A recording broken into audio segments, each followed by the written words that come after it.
What's going on, Multinational States, and welcome back to another video. Today, we're going to be getting started with political geography for AP Human Geography.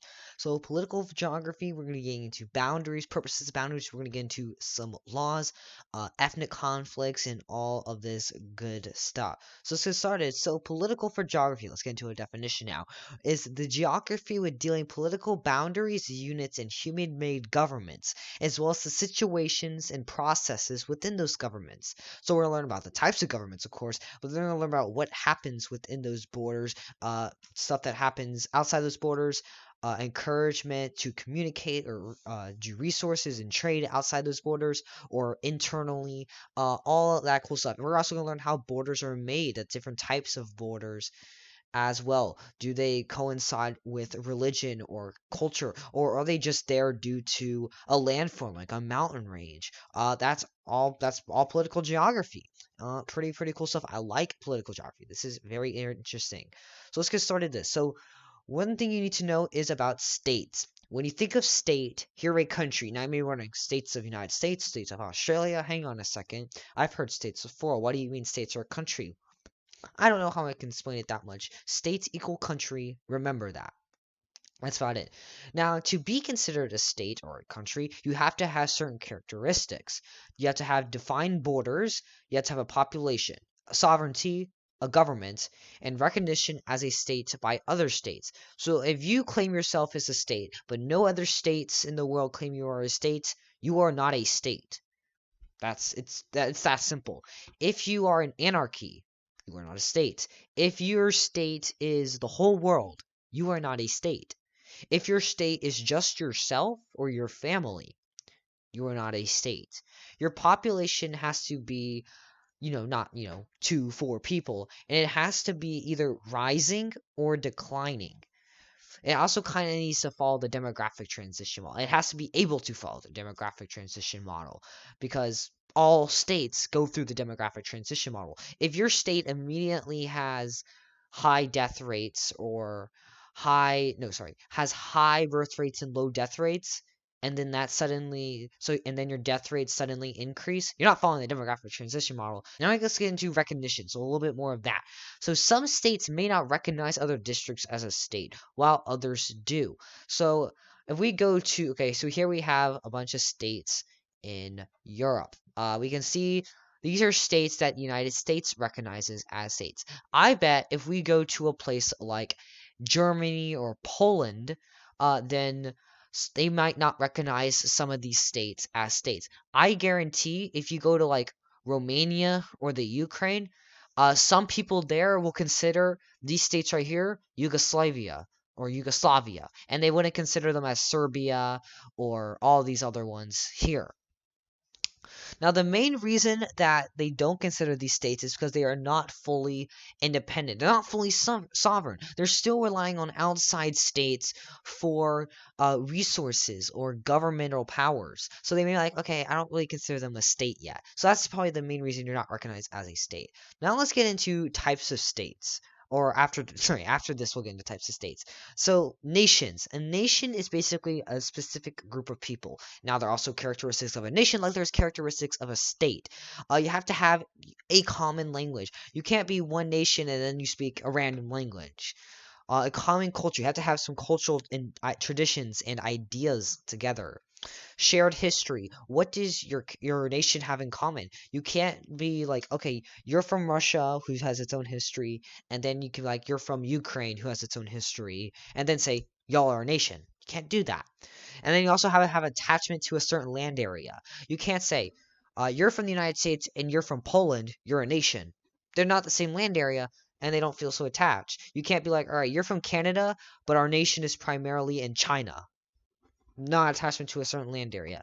You can think of a nation as, the American nation. People from America. They have a common language, English, common culture. You got the 4th of July, all that stuff. Shared history. You got the Revolutionary War, the Civil War, all the American wars. American nation. Pretty simple. And then the last one is political control over their land. United States, the Americans have control over their land. They have control over their territory. So all their territory. Puerto Rico, they have some political control over it as well. Now note there could be many nations in a state. So some nations could have a shared attachment to a certain area. Native Americans can have attachment to an area. So people who are part of that culture or nation, they have shared history. Well, they don't have shared history. They have attachment to a certain land area, but they don't have shared history. So they're not going to be considered the American nation. Now let's get into types of states and nations. So first we have multinational states. A multinational state is a state with at least two different nations that coexist together. Usually this is peacefully. However, it's not always peacefully, like in Yugoslavia or Slavia. Oh my gosh, I can't say it today. Normally one nation is dominant in that state. So in Yugoslavia, the Albanians were dominant, and the Serbs wanted to take control of the government. In the United Kingdom, in this nation, they don't really have a dominant nation. I mean, they have English people, I guess, are dominant. There's more of England and the other parts of the United Kingdom. But I guess but we have Scottish, Irish, and Welsh in the United Kingdom as well. But we have four different nations in here. It doesn't always have to be two nations. So yeah, that's a multinational state, which is the United Kingdom. Multi-state nations. So these are a nation that stretches across at least two states or more. The Kurds are a multi-state nation in the Middle East. So we can see here they stretch across 5 different nations. They stretch across Turkey, Syria, Iraq, Iran, and Armenia. Armenia, I don't know how you say it. But they are multi-state nations. They are part of different states. And it's one nation. Now we see the Kurds again, but a part of a stateless nation, which is a nation that does not reside in a particular state and wants to have sovereignty.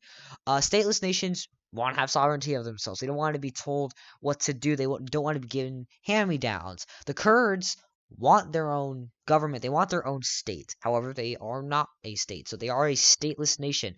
They are not a part of one state. The American people are a part of a state. They're a part of America. Pretty simple. The Kurds, they're not a part of a nation state. They are stateless, but they're also multi-state.